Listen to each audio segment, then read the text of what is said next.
আজকে বিন্যাস সমবায়ে দ্বিতীয় পার্টে এসএনদের বইয়ের 456 পাতায় 21 দাগে থেকে আলোচনা করব।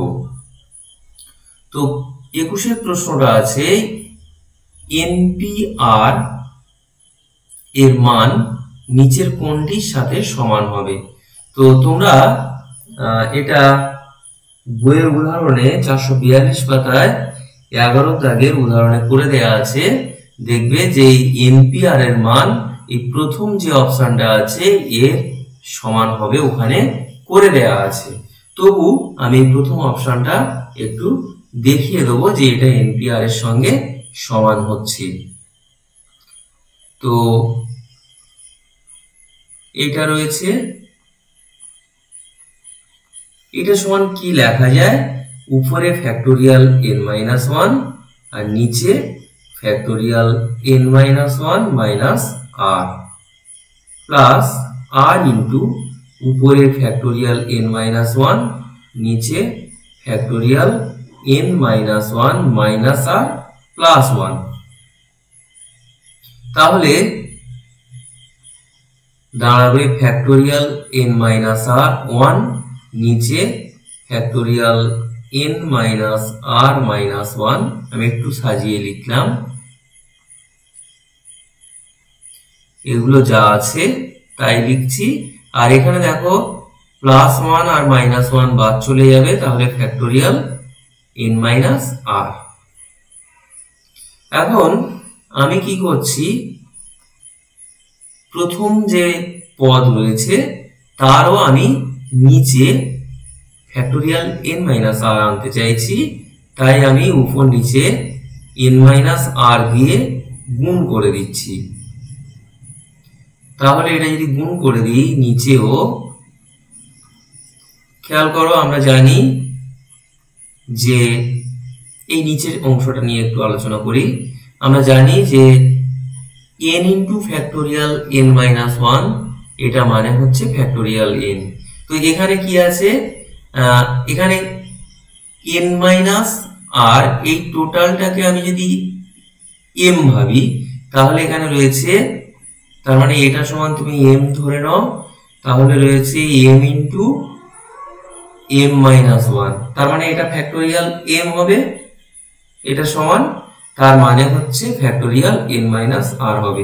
এই নিচেরটা আমি পরের লাইনে সেটা লিখবো, আর ডান দিকে যা আছে তাই রেখে দিলাম। তাহলে বাম দিকে নিচে আমি বলেই দিয়েছি যে ফ্যাক্টোরিয়াল n-r হবে, আর উপরে যা আছে তাই লিখে রাখলাম। তো এখানে আছে ফ্যাক্টোরিয়াল n-1, এখানে n-r। দেখো আমার উপর থেকে ফ্যাক্টোরিয়াল n-1 আর নিচে ফ্যাক্টোরিয়াল n-r কমন আসবে, তাহলে এখানে থাকবে n-r, আর পরেরটায় দেখো শুধু r পড়ে রয়েছে। তো তাহলে কি পাচ্ছি, এইখানে দেখো r থেকে r বাদ চলে যাচ্ছে, তাহলে n ইন্টু ফ্যাক্টোরিয়াল n-1 আর নিচে ফ্যাক্টোরিয়াল n-r। উপরে দেখো n into n factorial n-1 মানে হচ্ছে ফ্যাক্টোরিয়াল n, আর নিচে হচ্ছে ফ্যাক্টোরিয়াল n-r, এটা মানেই হচ্ছে এনপিআর। হয়ে গেল। 2 নম্বর প্রশ্ন, একটি ট্রেনে 5টি ফাঁকা বসার জায়গা রয়েছে, তাহলে কত রকম উপায়ে 3 জন যাত্রী বসতে পারবে। দেখো আমরা এটা বিন্যাস সমবায়ের প্রথম দিকে একটা থিওরিতে বলেছিলাম যে একটি হোটেলে 5টি খালি ঘর রয়েছে, 3টি পরিবার গেছে, তাহলে কত রকম ভাবে তারা রুম নিতে পারবে। তো সেটার সঙ্গে এটা একদম সেম। তো 5টি ফাঁকা বসার জায়গা রয়েছে, তাহলে প্রথম পরিবার তার জন্য 5টা অপশন, দ্বিতীয় পরিবারের জন্য একটা অপশন কমে যাবে 4টি, তৃতীয় পরিবারের জন্য থাকবে 3টি অপশন, যেহেতু 5টা ঘর রয়েছে। তাহলে প্রথম পরিবার যদি এটা দখল করে, সে তো এই 5টার মধ্যে যে কোনো একটা নিতে পারে, তাই 5 রকম ভাবে নিতে পারছে। দ্বিতীয় পরিবার একটা বাদ চলে গেছে, তাই 4 রকম ভাবে চুজ করতে পারবে, এবং তৃতীয় পরিবার 3 রকম ভাবে। তাহলে টোটালটা আমাদের কত রকম ভাবে হতে পারবে, যে 60 রকম ভাবে। সুতরাং এখানে উত্তরটা হচ্ছে 60 রকম ভাবে তারা ফাঁকা বসার জায়গা দখল করতে পারবে। এরপর 23-এর দাগে 7 জন পুরুষ এবং 7 জন মহিলা একটি গোল টেবিলে মোট কত রকম ভাবে বসতে পারবে। দেখো, এটা আমরা বৃত্তাকার বিন্যাস পড়েছিলাম, সেই বৃত্তাকার বিন্যাসের যে থিওরি সেটা অনুযায়ী হবে। তো আমি এই যে ক্রস গুলো দিচ্ছি, মনে করছি এইগুলোতে আমার পুরুষ বসবে, মেন। তাহলে এখানে 7 জন রয়েছে, আমি এই 7টা পজিশন করে দিলাম, এটা হচ্ছে আমাদের পুরুষরা বসবে। আর 7টি মহিলা বসবে, এমন ভাবে বসবে যে 2 জন মহিলা পাশাপাশি থাকবে না। তাহলে পরে এখানে একজন মেয়ে বসবে, এখানে একজন মেয়ে। এই দেখো, এই প্রত্যেকটা 2 জনের মাঝখানে একজন করে মেয়ে চলে আসলে কোনো 2 জন মেয়ে পাশাপাশি থাকবে না। তো আমি যদি প্রথমে 7 জন পুরুষের বসাটা কত রকম ভাবে হতে পারে সেটা যদি দেখে নিই, যেহেতু এটা বৃত্তাকার বিন্যাস 7 জন পুরুষের ক্ষেত্রে, সেক্ষেত্রে আমরা জানি ফ্যাক্টোরিয়াল 6 আকারে তারা বসতে পারবে। এবার 7 জন পুরুষ বসার পরে আমাদের মহিলাদের অপশন থাকছে, বসার জায়গা থাকছে 7টা, কারণ প্রত্যেক 2 জন পুরুষের মাঝখানে একজন করে মহিলা বসবে। সেক্ষেত্রে আমাদের এই যে 7 জন মহিলা, এরা কিন্তু ফ্যাক্টোরিয়াল 7 আকারে বসতে পারবে, কারণ প্রথম অবস্থায় সার্কুলার হবে, দ্বিতীয় অবস্থায় কিন্তু রৈখিক বিন্যাস হবে। আমরা আলোচনা করেছিলাম বৃত্তাকার বিন্যাসে যে আমাদের প্রথমে যদি একজন বসে পড়ে, তাহলে পরের গুলো সব আমার রৈখিক বিন্যাসে চলে যাবে। সুতরাং এই যে প্রথম আমার এখানে প্রথম ছেলেদের জন্য আমি হিসাব করে নিয়েছি, তারা ফ্যাক্টোরিয়াল 6 আকারে বসতে পারবে, ফ্যাক্টোরিয়াল 7-1। আর মেয়েদের জন্য তখন কিন্তু আমার রৈখিক বিন্যাস হবে, সেটা হচ্ছে ফ্যাক্টোরিয়াল 7। সুতরাং আমাদের ক্ষেত্রে অপশন হচ্ছে বি। এরপর দিল্লি শব্দের অক্ষরগুলি সাজিয়ে মোট কতগুলি শব্দ তৈরি করা যেতে পারে যাতে এল অক্ষরটি সবসময় মাঝখানে থাকবে। খেয়াল করো, এল অক্ষরটা মাঝখান যদি থাকে, তাহলে বাকি রয়েছে কটা, 4টি অক্ষর। তা সেই 4টি অক্ষর তো ফ্যাক্টোরিয়াল 4 আকারে সাজানো যাবে। সুতরাং আমাদের এল অক্ষরটি মাঝখানে থাকবে, এরকম কতগুলো বিন্যাস হবে, ফ্যাক্টোরিয়াল 4। ফ্যাক্টোরিয়াল 4 মানে কিন্তু 24, তাই এক্ষেত্রে অপশন বি। একটি 12 তলা ফ্ল্যাট বাড়ির লিফটে 3 জন প্রবেশ করলো। তো আমি এখানে একটু ছবিটা আঁকবো। আমি আমাদের যেখানে ছিল যে পুনরায় আবার ব্যবহার করা যাবে, সেই থিওরিতে আমি এরকম একটা কোশ্চেন আলোচনা করেছিলাম। যে দেখো, এখানে 12খানা ফ্লোর রয়েছে, তাহলে এটা 12 নম্বর, এটা 11, এটা 10, এটা 9, এটা 8, এটা 7, এটা 6, এটা 5, এটা 4, এটা 3, এটা 2, এটা 1। তো বলা হয়েছে যে তারা প্রত্যেকে পৃথক তলে লিফট থেকে নামবে এবং লিফট থেকে কেউ দ্বিতীয় তলায় নামবে না, তাহলে বা দ্বিতীয় তলায় লিফটটি দাঁড়াবে না। তো তাহলে মোট কতগুলো উপায়ে তারা নামতে পারবে। খেয়াল করো, যেহেতু এটা নিচেরটা, একদম নিচেরটা গ্রাউন্ড ফ্লোর, তাহলে এখান থেকে প্রত্যেকে ঢুকছে এবং দ্বিতীয় তলে কেউ নামতে পারবে না, তাহলে এই দুটোতে কেউ নামবে না। তাহলে প্রথম যেজন ঢুকছে তার জন্য নামার অপশন থাকলো বাকি 10টা। আমি আরো একবার প্রশ্নটা পড়ি। বলা হয়েছে 12 তলা ফ্ল্যাট বাড়ির লিফটে 3 জন প্রবেশ করলো, তারা প্রত্যেকে পৃথক তলে নামবে। তার মানে প্রথম জনের 10টা অপশন রইল, দ্বিতীয় জনের ক্ষেত্রে তার ক্ষেত্রে কিন্তু 9টা অপশন থাকবে, কারণ বলেছে প্রত্যেকে আলাদা আলাদা তলে নামবে, পৃথক তলে নামবে। সুতরাং প্রথম জন যে তলে নামবে, দ্বিতীয় জন সেই তলটা বাদে বাকি তলাগুলোতে নামতে পারছে, তাই তার জন্য অপশন হচ্ছে 9টা। তৃতীয় জনের জন্য একইভাবে অপশন একটা কমে যাবে, তাহলে তার জন্য অপশন থাকবে 8টা। আর প্রথমেই কিন্তু আমার দুটো অপশন বাদ চলে গেছে, গ্রাউন্ড ফ্লোর আর ফার্স্ট ফ্লোর বাদ চলে গেছে, আমাদের অঙ্কে তাই বলা আছে। সুতরাং এক্ষেত্রে টোটাল বিন্যাস হবে এই কটার গুণফল, কত হবে 720। তাহলে এখানে অপশন এ। এরপর 26 দাগ, একটি গ্রাম থেকে শহরে যাওয়ার 5টি রাস্তা রয়েছে, কত রকম ভাবে একজন গ্রামবাসী শহরে যেতে এবং ফিরে আসতে পারবে।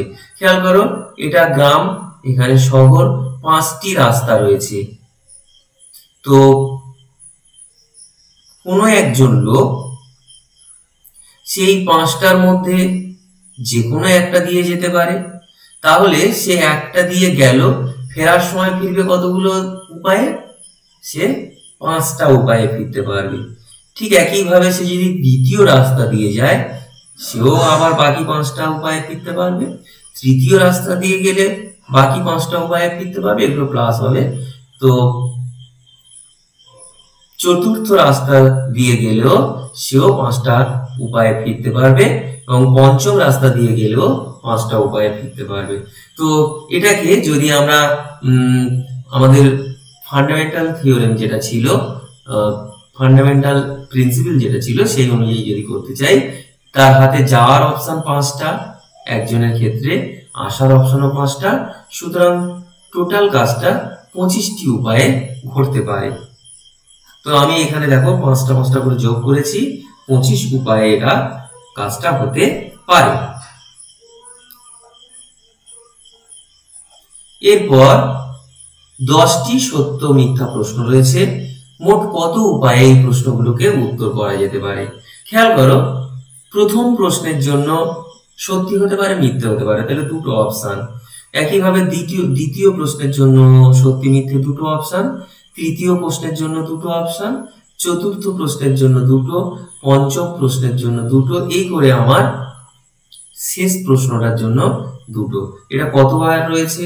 10 টাইমস, কারণ 10খানা প্রশ্ন রয়েছে, তাই আমাদের উত্তরটা হবে 2 এর মাথায় 10। তাহলে এখানে উত্তর কত রকম ভাবে করা যেতে পারে? 10, 2 এর মাথায় 10, এত রকম ভাবে করা যেতে পারে। এরপর 28 দাগ বলা হয়েছে যে যদি এটা হয় তাহলে আর এর মান জানতে চাওয়া হয়েছে। তো আমি একটু সিম্পলিফাই করব। খেয়াল করে, এটা হচ্ছে ফ্যাক্টোরিয়াল 9, নিচে হচ্ছে ফ্যাক্টোরিয়াল 9 - 5, আর এটা 5 ইন্টু ফ্যাক্টোরিয়াল 9, নিচে ফ্যাক্টোরিয়াল 9 - 4, আর ডান দিকে তো 10pr রয়েছে।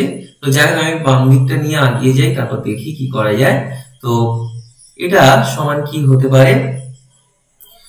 Factorial 9 by factorial 4, 5 into factorial 9 by factorial 5। তো তাহলে উপরে হবে 9 into 8 into 7 into 6 into 5 into factorial 4। তোমরা নিশ্চয়ই এটা বুঝতে পেরেছো, কারণ এটা আমরা থিওরি পোর্শনে আলোচনা করেছিলাম। 5 into 9 into 8 into 7 into 6 into factorial 5, নিচে হচ্ছে ফ্যাক্টোরিয়াল 5। তো এখানে ফ্যাক্টোরিয়াল 5 এটা কেটে যাবে, তাহলে আর এখানে ফ্যাক্টোরিয়াল 4 কেটে যাবে। দেখো আমার এইখানে রয়েছে 9 থেকে 5 পর্যন্ত সংখ্যার গুণফল, এখানেও তাই রয়েছে। দেখো 9 থেকে 5 পর্যন্ত সংখ্যার গুণফল, তাই আমি লিখতে পারি, যেহেতু দুখানা রয়েছে একই জিনিস, তাই আমি এর সাথে 2 দিয়ে একটা গুণ করে দিতে পারি। এখন আমার 10pr, তাহলে আমি এখানে 10pr জোর করে আনতে চাইলে 10 দিয়ে গুণ করতে হবে উপরে, না হলে তো 10pr লিখতে পারবো না। আর এখানে আরো কিছু আনতে হবে, 4 আর 3 এক্সট্রা আনতে হবে, তাহলে তুমি ফ্যাক্টোরিয়াল 10 লিখতে পারবে। তা আমি উপরে যেগুলো বেশি লিখেছি সেইগুলো নিচে আবার আমার নিতে হচ্ছে। তাহলে দেখো 10, 4 আর 3 উপরে বেশি লিখেছি, তো সেটা নিচে লিখে দিলাম। তাহলে উপরে হবে কত? ফ্যাক্টোরিয়াল 10, আর নিচে এই 10, 4, 3, একে কি লেখা যায়? দেখো 10 কে 5 গুণ 2 লেখা যাবে, তাহলে এরকম লেখা যাবে, আর এর সাথে 1 নিয়ে নিতেই পারো। তাহলে এটা হবে ফ্যাক্টোরিয়াল 10, নিচে হবে ফ্যাক্টোরিয়াল 5। তো উপরে ফ্যাক্টোরিয়াল 10, নিচে আমরা ফ্যাক্টোরিয়াল 10 - 5 লিখতে পারি, তার মানে এটা হচ্ছে 10p5। তো আমার ওখানে 10p আর আছে, তাহলে r সমান হচ্ছে 5। এরপর 4টি পুরস্কার রয়েছে। 10 জন ছাত্রের মধ্যে যত রকমের দেয়া যায়, কোনো একজন ছাত্র একাধিক পুরস্কার পাবে না, তাহলে মোট বিন্যাস সংখ্যা কত হবে? খেয়াল করো, প্রথম পুরস্কারটা আমি তাহলে 10 জনকেই দিতে পারছি। 10 জন ছেলে মেয়ে রয়েছে, 10 জনের মধ্যে যে কোনো একজনকে দিতে পারবো, তাই 10 রকম উপায়ে প্রথম পুরস্কার দিতে পারবো। এবার দ্বিতীয় পুরস্কার যখন দেবো, তখন খেয়াল করো 10 জন ছাত্র রয়েছে, 3, 4, 5, 6, 7, 8, 9, 10। আমি মনে করো প্রথম পুরস্কার একজনকে দিয়ে দিয়েছি। আমার বলা হয়েছে যে ওই প্রথম পুরস্কার আর কাউকে দেয়া যাবে না, সুতরাং 10 জনের মধ্যে যে কোনো একজনকে দেয়া যাবে, 10 রকম উপায়ে দেয়া যাবে, তাই আমি 10 লিখেছি। ইন্টু দ্বিতীয় পুরস্কার যখন দিচ্ছি, যে প্রথম পুরস্কার পেয়ে গেছে তাকে তো আর আমি দেবো না, তাহলে বাকি 9 জনের মধ্যে আমি 9 রকম ভাবে দিতে পারবো। আর তৃতীয় পুরস্কারটা তাহলে বাকি 8 জন থাকবে, 8 রকম উপায়ে দেয়া যাবে। চতুর্থ পুরস্কারটা বাকি 7 জনের মধ্যে 7 রকম ভাবে দেয়া যাবে। সুতরাং আমাদের এক্ষেত্রে বিন্যাস সংখ্যা হচ্ছে এই গুণফলটা। তো এই গুণটা করলে কত হবে? 8, 9, 72কে 7 দিয়ে গুণ করতে হবে। 14, 4 হাতে 1, 49 একে 50, ডান দিকে একটা শূন্য আসবে, মানে 50, 40, 5040 রকম ভাবে এই পুরস্কারটা দেওয়া যেতে পারে। এরপর 30-এর দাগ। একটি শাখাতে রেলপথে মোট 12টি স্টেশন আছে। কতগুলো বিভিন্ন দ্বিতীয় শ্রেণীর টিকিট মুদ্রিত করলে এক স্টেশন থেকে অন্য স্টেশনে যাওয়া যাবে? খেয়াল করো, আমি একটু তোমাদের একটা উদাহরণ দিয়ে বোঝাবো। মনে করো দুটো স্টেশন আছে, তাহলে আমি কত রকম ভাবে টিকিট আমার ছাপাতে হবে? খেয়াল করো, মনে করো প্রথম স্টেশন থেকে দ্বিতীয় স্টেশনে যাচ্ছি, তাহলে একরকম টিকিট। আবার দ্বিতীয় স্টেশন থেকে প্রথম স্টেশনে আসার আর একটা রকম টিকিট, তাহলে এক্ষেত্রে আমার 2 রকম টিকিট ছাপালে হয়ে যাচ্ছে। যদি 3টি স্টেশন থাকে, তাহলে প্রথম স্টেশন থেকে দ্বিতীয় স্টেশন যেতে পারবো, দ্বিতীয় স্টেশন থেকে আবার তৃতীয় স্টেশনে যেতে পারবো। আবার এমনও করতে পারি, তাহলে দুটো উপায় পেয়েছি, এমনও করতে পারি প্রথম থেকে একদম লাস্টেরটায় যাব, সেটাও যেতে পারি। তাহলে 3 রকম উপায় পেয়েছি। ঠিক ফেরার জন্য আমাদেরও 3 রকম উপায় থাকবে। তাহলে এক্ষেত্রে 3 + 3, যদি 3টি স্টেশন হয় তাহলে 6 রকম অপশন হাতে পাচ্ছি। তো যদি 4টি স্টেশন হয় সেক্ষেত্রে কি হবে? তো এখান থেকে এখানে যেতে পারি, এইভাবে যেতে পারি। তাহলে এই 3টি, তার সঙ্গে আমি এখান থেকে এটাই যেতে পারি, তাহলে এটা একটা হলো। আর একটা হবে এইখান থেকে এখানে যেতে পারি।